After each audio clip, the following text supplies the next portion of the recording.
Welcome back to my channel fine maths classes.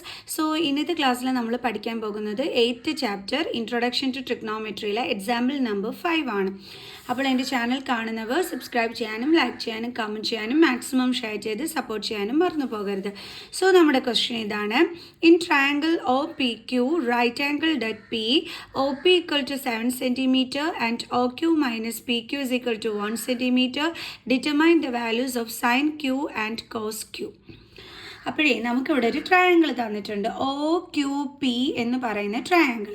എന്നിട്ട് നമ്മളെടുത്ത് പറഞ്ഞിട്ടുണ്ട് റൈറ്റ് ആംഗിൾ ഡെറ്റ് പി, അതായത് പി എത്ര ഡിഗ്രി ആണെന്ന് തന്നിട്ടുണ്ട്, 90 ഡിഗ്രി ആണെന്നുള്ളത് നമുക്കിവിടെ തന്നിട്ടുണ്ട്. ഓക്കെ, അപ്പോൾ ഈ 90 ഡിഗ്രിക്ക് ഓപ്പോസിറ്റ് കിടക്കുന്ന ഈ സൈഡിനെ നമ്മൾ എന്തെന്ന് വിളിക്കും? ഹൈപ്പോട്ടിന്യൂസ് എന്ന് നമ്മൾ വിളിക്കും. ഓക്കെ, ഇനി ഒ പി എത്രയെന്ന് തന്നിട്ടുണ്ട്? 7 cm എന്ന് തന്നിട്ടുണ്ട്. പിന്നെ തന്നിരിക്കുന്നത് O Q minus P Q is equal to 1 cm എന്നാണ്. അപ്പോൾ നമുക്കിവിടെ തന്നിരിക്കുന്ന എനിക്ക് ഒന്ന് എടുത്ത് എഴുതാം. ഒ പി തന്നിരിക്കുന്നത് 7 cm, ദെൻ പിന്നെ നമുക്ക് തന്നിരിക്കുന്നത് O Q minus P Q, അതാണ് നമുക്ക് എത്രയെന്ന് തന്നിരിക്കുന്നത്? 1 cm എന്ന് തന്നിരിക്കുന്നത്. ഓക്കെ, ഇനി നമ്മൾ കണ്ടുപിടിക്കാനുള്ളത് സൈൻ ക്യൂ കണ്ടുപിടിക്കണം, അതേപോലെ തന്നെ കോസ് ക്യൂ കണ്ടുപിടിക്കണം. അപ്പോൾ നമുക്ക് സൈനിൻ്റെ ഫോർമുല നമുക്കറിയാലോ. എന്താണ് സൈൻ തീറ്റ എന്ന് കണ്ടുപിടിക്കാനുള്ള നമ്മുടെ ഫോർമുല എന്ന് പറയുന്നത്? പെർപെൻഡിക്കുലർ ബൈ ഹൈപ്പോട്ടിന്യൂസ് അല്ലേ? ഇതാണ് നമ്മുടെ ഫോർമുല എന്ന് പറയുന്നത്. അപ്പം നമ്മളെടുത്തിവിടെ ക്യൂ ആംഗിൾ ആണ് പറഞ്ഞിരിക്കുന്നത്. ക്യൂ ആംഗിൾ എന്ന് പറയുമ്പോൾ ഇതാണ്, ഇതിന് ഓപ്പോസിറ്റ് എടുക്കുന്ന സൈഡാണ് എന്തെന്ന് പറയുന്നത്? പെർപെൻഡിക്കുലർ എന്ന് പറയുന്നത്. പിന്നെ എന്ത് വേണം നമുക്ക്? ഹൈപ്പോട്ടിന്യൂസ്. അതിൽ നമുക്ക് പെർപെൻഡിക്കുലറിൻ്റെ വാല്യൂ നമ്മുടെ കയ്യിലുണ്ട്, ഹൈപ്പോട്ടിന്യൂസിൻ്റെ വാല്യൂ നമ്മുടെ കയ്യിലില്ല അല്ലേ? അപ്പോൾ നമ്മൾ എന്ത് കണ്ടുപിടിക്കണം? ആദ്യമേ റൈറ്റ് ട്രയാങ്കിളിൻ്റെ സൈഡുകളുടെ വാല്യൂസ് കണ്ടുപിടിക്കണം. ആകെ ഉള്ളത് ഈ ഒരു വാല്യൂ മാത്രമാണ്, വേറൊന്നും നമ്മുടെ കയ്യിലില്ല. അപ്പോൾ അത് കണ്ടുപിടിക്കണമെന്നുണ്ടെങ്കിൽ നമ്മൾ എന്ത് ചെയ്യണം? പൈതഗോറസ് തിയറം അപ്ലൈ ചെയ്യണം. അപ്പോൾ നമുക്ക് എഴുതാം: in triangle O P Q by Pythagoras theorem,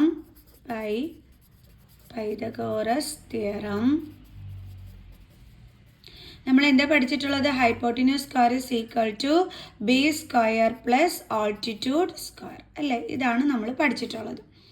അപ്പോൾ ഹൈപ്പോട്ടിന്യൂസ് എന്ന് പറയുന്നത് ഇവിടെ ഏതാണ്? O Q. O Q square is equal to, ഇനി ബേസ് എന്ന് പറയുന്നത്, ഇപ്പോൾ ഇതൊരു റൈറ്റ് ട്രയാങ്കിൾ ആണെങ്കിൽ നമ്മൾ പഠിച്ചിട്ടുള്ളത് 90 ഡിഗ്രിക്ക് ഓപ്പോസിറ്റ് കിടക്കുന്നത് ഹൈപ്പോട്ടിന്യൂസ്, ബോട്ടം പാർട്ട് എന്താണെന്നാണ് പഠിച്ചിട്ടുള്ളത്? ബേസ്. ഈ 90 ഡിഗ്രി ലൈൻ ഇതിന് എന്താണ് നമ്മൾ പഠിച്ചിട്ടുള്ളത്? ആൾട്ടിറ്റ്യൂഡ്. ഓക്കെ, അപ്പോൾ നമ്മൾ ഒ പി ക്യു എന്ന് പറയുന്ന ഈ ഒരു ട്രയാങ്കിൾ എടുത്തു കഴിഞ്ഞാൽ നമ്മളുടെ ബേസ് എന്ന് പറയുന്നത് ഒ പി ആണ്, ആൾട്ടിറ്റ്യൂഡ് എന്ന് പറയുന്നത് പി ക്യു ആണ്. ഓക്കെ,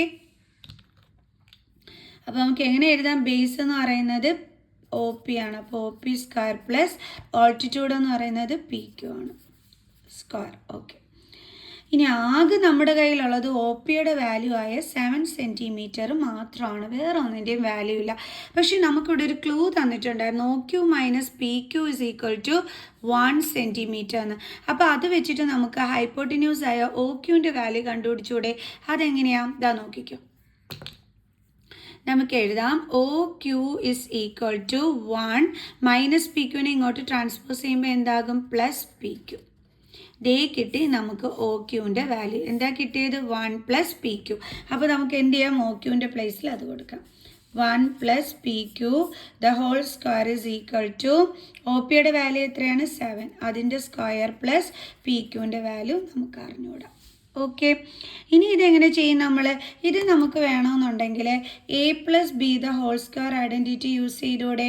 എങ്ങനെ എക്സ്പാൻഡ് ചെയ്യാം? A square plus 2ab plus B square രീതിയിൽ അല്ലേ? അപ്പോൾ നമുക്കത് ചെയ്യാം. അപ്പോൾ ഇവിടെ നമുക്ക് എയുടെ പ്ലേസിൽ കിടക്കുന്നത് 1 ആണ്, അപ്പോൾ 1 സ്ക്വയർ പ്ലസ് ദെൻ 2ab എന്ന് പറയുമ്പോൾ 2 ഇൻറ്റു എയും ബിയും ഏതാണ്? 1ഉം പി ക്യൂവും, 1 into P Q plus B square എന്ന് പറയുമ്പോൾ പി ക്യൂ ആണ് ബി, അപ്പോൾ P Q square is equal to 7ൻ്റെ സ്ക്വയർ എന്താണ്? 49 പ്ലസ് പി ക്യൂ സ്ക്വയർ. ഇത് നമുക്ക് കറക്റ്റ് ചെയ്ത് എഴുതാം. 1ൻ്റെ സ്ക്വയർ എന്ന് പറയുമ്പോൾ 1 plus 2 into 1 into P Q എന്താണ് 2pq plus P Q square is equal to 49 plus P Q square. ഇനി നമ്മൾ എന്ത് ചെയ്യും? പി ക്യു സ്ക്വയറിനെ ദേ ഇങ്ങോട്ട് ട്രാൻസ്പോസ് ചെയ്യാൻ പറ്റും അല്ലേ? അതേപോലെ തന്നെ നമുക്ക് 1നെ എന്ത് ചെയ്യാം? ഇങ്ങോട്ട് ട്രാൻസ്പോസ് ചെയ്യാം. അപ്പോൾ ഇവിടെ ബാലൻസ് വരുന്നത് 2pq plus P Q square. Then P Q സ്ക്വയറിനെ ഇപ്പുറത്തോട്ട് കൊണ്ടുവരുമ്പോൾ പ്ലസ് പി ക്യു സ്ക്വയർ എന്താകും? Minus P Q square is equal to 49. ഇനി പ്ലസ് 1നെ നമ്മൾ പറഞ്ഞ് ഇപ്പുറത്തോട്ട് ട്രാൻസ്പോസ് ചെയ്യുന്നു. അപ്പോൾ പ്ലസ് 1 ഈ സൈഡിൽ വരുമ്പോൾ എന്താകും? -1. ദെൻ പ്ലസ് പി ക്യു സ്ക്വയറും മൈനസ് പി ക്യു സ്ക്വയറും കട്ടായി പോകും. ബാക്കി പോയിട്ട് 2pq is equal to 48. Then P Q is equal to 48. ഇവിടെ 2 ഇൻറ്റു ആണ്, ട്രാൻസ്പോസ് ചെയ്യുമ്പോൾ ഡിവൈഡഡ് ബൈ 2. കട്ട് ചെയ്യുമ്പോൾ എന്ത് കിട്ടും നമുക്ക്? 24. So P Q is equal to 24. അപ്പോൾ നമ്മളിവിടെ എന്തിൻ്റെ വാല്യൂ കണ്ടെത്തി? പി ക്യുവിൻ്റെ വാല്യൂ കണ്ടെത്തി. അപ്പോൾ നമുക്ക് ദേ നമ്മുടെ ഇതിൻ്റെ വാല്യൂ കിട്ടി. അത് എത്രയാണ് നമുക്ക് കിട്ടിയത്? 24. അപ്പോൾ നമുക്ക് ദേ നമ്മുടെ ഇവിടെ എടുത്ത് എഴുതാം. പി ക്യുവിൻ്റെ വാല്യൂ കിട്ടി 24 എന്ന്. ഇനി നമുക്ക് പി ക്യുവിൻ്റെ വാല്യൂ കിട്ടിയതുകൊണ്ട് അത് വെച്ചിട്ട് ഒ ക്യുവിൻ്റെ വാല്യൂ കണ്ടെത്തിക്കൂടെ? അതെങ്ങനെ എഴുതാം നമുക്ക്? O Q is equal to എന്തായിരുന്നു? 1 plus P Q. 1 plus P Q is equal to 1 plus 24 is equal to എത്രയാണ് നമുക്ക് വരുന്നത്? 25. സോ നമുക്ക് ഒ ക്യുവിൻ്റെ വാല്യൂവും കിട്ടി. എത്രയാണ്? 25. ഓക്കെ ആണേ. അപ്പോൾ ഇത്രയും കറക്റ്റായി. ഇനി നമുക്ക് കണ്ടുപിടിക്കാനുള്ളത് സൈൻ ക്യൂവും കോസ് ക്യൂ ആണ്. ഇനി നമുക്കത് കണ്ടുപിടിക്കാം. അപ്പോൾ sine Q is equal to, സൈനിൻ്റെ ഫോർമുല എന്തായിരുന്നു? ആദ്യം നമുക്ക് ഇതെടുത്ത് എഴുതുന്നതിന് മുമ്പായിട്ട് ഈ ആംഗിൾ ക്യൂ വെച്ചിട്ട് നമുക്ക് ബേസും അതേപോലെ തന്നെ എന്താണ് ഹൈപ്പോട്ടിന്യൂസും അതേപോലെ തന്നെ പെർപെൻഡിക്കുലാറും എന്താണെന്ന് എടുത്ത് എഴുതിയിട്ട് നമുക്ക് ചെയ്യാവേ. ഓക്കെ, നോക്കിക്കോ. അപ്പോൾ ആംഗിൾ ക്യൂവിനെ വെച്ചിട്ട് മിസ് ഓൾറെഡി നിങ്ങൾക്ക് പറഞ്ഞു തന്നെയാണ്. അതായത് ആംഗിൾ ക്യൂ വെച്ചിട്ട് നമുക്ക് ഇതിൻ്റെ ഓപ്പോസിറ്റ് കിടക്കുന്ന ഇതാണ് പെർപെൻഡിക്കുലാർ. ഇതിനോട് ചേർന്ന് നടക്കുന്ന ഈ ആംഗിളിനോട് ചേർന്ന് നടക്കുന്ന ഈ സൈഡിനെ നമ്മൾ എന്തെന്ന് പറയും? ബേസ് എന്ന് പറയും. ഇതെപ്പോഴും മാറൂല, ഹൈപ്പോട്ടിന്യൂസ് തന്നെയാണ് 90ക്ക് ഓപ്പോസിറ്റ് കിടക്കുന്നത്. ബാക്കിയുള്ള ഈ 2 സൈഡുമാണ് തന്നിരിക്കുന്ന ആംഗിളിനെ വെച്ചിട്ട് മാറുന്നത്. ഓക്കെ, മാറിപ്പോവില്ല എൻ്റെ മക്കൾസെ.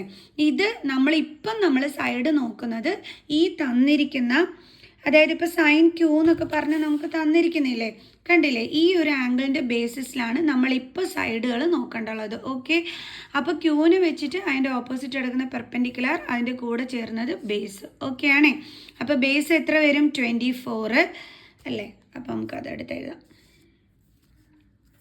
Base 24 centimetre. ഹൈപ്പോട്ടിന്യൂസ് എത്രയായിരുന്നു? 25 സെൻറ്റിമീറ്റർ. പെർപെൻഡിക്കുലാർ എന്ന് പറയുമ്പോൾ എത്രയാണ്? 7 സെൻറ്റിമീറ്റർ. ഓക്കെ ആണേ. ഇനി നമുക്ക് സൈൻ ക്യൂവും കോസ് ക്യൂവും കണ്ടുപിടിക്കാം.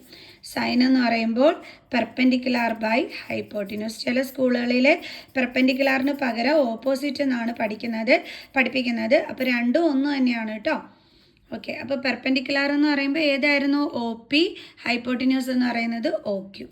അപ്പോൾ O P by O Q is equal to, O P ആണല്ലോ നമ്മുടെ എന്തെന്ന് പറയുന്നത്? പെർപെൻഡിക്കുലാർ എത്രയാണ്? 7. ഹൈപ്പോട്ടിന്യൂസ് എത്രയാണ്? 25. സോ അപ്പോൾ എന്താ ആൻസർ കിട്ടിയത്? 7/25. ഇനി അടുത്ത് കണ്ടുപിടിക്കാൻ പറഞ്ഞിരിക്കുന്നത് കോസ് ക്യൂ. അതിൻ്റെ ഫോർമുല എന്താണ്? Base by hypotenuse. ബേസിന് ചില സ്കൂളുകളിൽ അഡ്ജസൻറ്റ് സൈഡ് എന്നാണ് പഠിപ്പിക്കുന്നത്. അപ്പോൾ ബേസും അഡ്ജസൻറ്റ് സൈഡും ഒന്ന് തന്നെയാണ് കേട്ടോ. ഓക്കെ, അപ്പോൾ നമ്മുടെ ബേസ് എന്ന് പറയുന്നത് 24 ആണ്. ബേസ് എന്ന് പറയുന്നത് ഇത് ക്യൂ പി അല്ലേ? Base by hypotenuse. അപ്പോൾ Q P by O Q. Q P by O Q is equal to, base എത്രയാണ്? 24 ബൈ ഹൈപ്പോട്ടിന്യൂസ് എത്രയാണ്? 25. സോ അപ്പോൾ നമ്മുടെ കോസ് ക്യൂ എത്രയാണ്? 24/25. അപ്പോൾ എല്ലാവർക്കും മനസ്സിലായല്ലോ ഈ ഒരു എക്സാമ്പിൾ ക്വസ്റ്റ്യൻ എങ്ങനെയാണ് ചെയ്യേണ്ടതെന്ന്. ഈസി ക്വസ്റ്റ്യൻ ആണ്. തന്നിരിക്കുന്ന ക്ലൂ ഒക്കെ വെച്ചിട്ട് നമ്മൾ കണ്ടുപിടിച്ചതാണ്. സോ അപ്പോൾ ഇതുപോലെയുള്ള ക്വസ്റ്റ്യൻസുമായിട്ട് ഇനിയും കാണുന്നത് വരെ ബൈ.